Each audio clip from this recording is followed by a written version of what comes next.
Hello viewers, स्वागत है आपका हमारे YouTube चैनल टेलीकास्टिंग अर्थ पे। दोस्तों, इस भाग दौड़ भरी ज़िंदगी में हमारे साथ अक्सर ऐसा होता है कि हम अपना कोई कीमती सामान कहीं छोड़ आते हैं, कहीं भूल जाते हैं या वो गुम हो जाते हैं। जैसा कि हम अपना फ़ोन कहीं खो देते हैं, कोई ज़रूरी कागज़ात या डॉक्यूमेंट हो वो कहीं गुम हो जाते हैं, और इस तरह के बहुत सारी चीज़ें। तो ये छोटी छोटी लापरवाही हमारे लिए एक बड़ी मुसीबत का कारण बन जाती है। दोस्तों, आप इमेजिन कीजिए उस बच्चे की हालत जिसने अपना 10वीं का रिज़ल्ट कहीं खो दिया हो, या उस आदमी की हालत जिसने अपने कोई ज़रूरी कागजात जैसे कि ATM card, passport, driving licence, इस तरह के कुछ भी ज़रूरी कागजात कहीं खो दिए हो। और बात करें मोबाइल फ़ोन की, तो अगर हम मोबाइल फ़ोन कहीं खो देते हैं तब तो हमारी दुनिया ही बदल जाती है। मगर सोचिए कि अगर आपका वो खोया हुआ फ़ोन, वो पर्स जो आपके जेब से गलती से बस से उतरते वक्त गिर गई थी, और इस तरह की दूसरी चीज़ें जो आपसे कभी खो गया था, वो आपको बड़ी ही आसानी से और बड़ी ही इफ़ेक्टिवनेस के साथ आपको वापस मिल जाए, तो हमारे ज़िंदगी के काफ़ी सारे प्रॉब्लम्स कितने आसान हो जाएंगे। तो आज हम हमारे इस वीडियो में इसी तरह की एक व्यवस्था की बात करने वाले हैं। बात करेंगे हम जापान के बहुत ही efficient lost and found system का, जहां के लोगों को उनके खोया हुआ सामान बहुत ही आसानी से और बहुत ही सरलता से वापस मिल जाती है।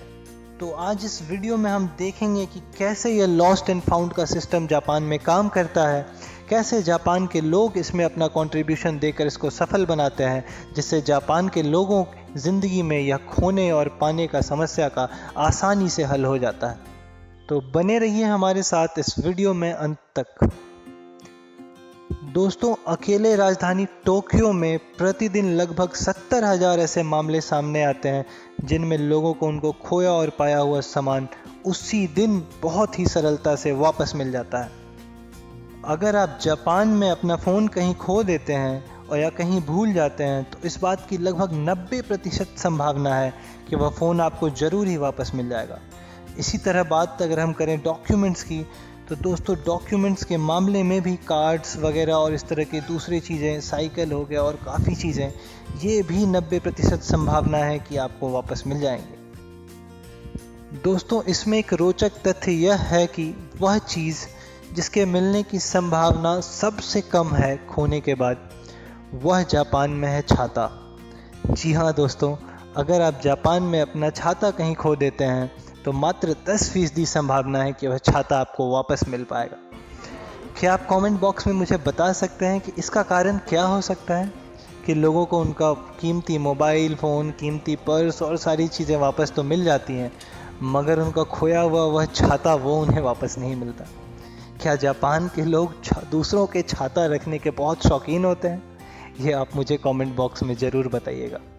दोस्तों, अब देखते हैं कि ये जो व्यवस्था है लॉस्ट एंड फाउंड का जापान में, ये किस तरह से काम करता है।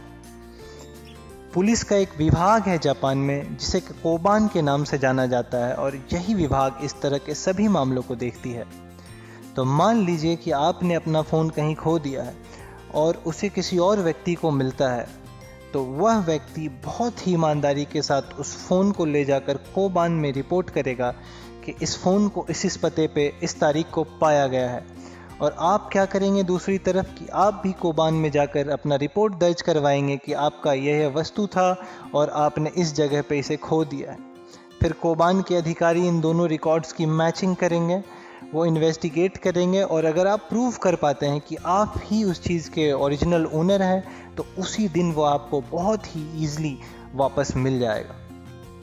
अब आपके मन में एक सवाल उठ रहा होगा कि उन वस्तुओं का, उन चीज़ों का क्या होता होगा जिनके कि ओनर्स नहीं मिल पाते हैं या कोई उस पर ओनरशिप क्लेम नहीं कर पाता है।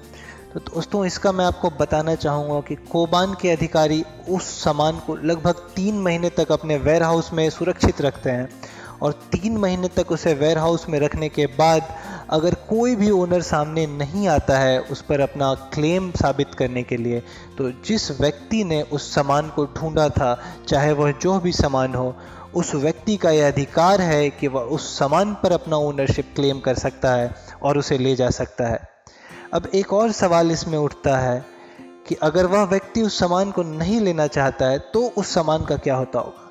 तो दोस्तों इन केसेस में वो सामान सरकार की प्रॉपर्टी हो जाती है और सरकार उसे ऑक्शन करके जो भी फंड आते हैं उसे गवर्नमेंट फंड में कंट्रीब्यूट कर देती है। तो दोस्तों कमेंट बॉक्स में आप मुझे बताइए कि क्या हम इस तरह की कोई व्यवस्था भारत में भी लागू कर सकते हैं जिससे हमारी ज़िंदगी भी काफ़ी आसान बन जाए। इसे भारत में लागू करने पे कौन कौन से चैलेंजेस हैं जो हमारे सामने आएंगे। आशा करता हूँ कि वीडियो आपको पसंद आया होगा। बहुत बहुत धन्यवाद।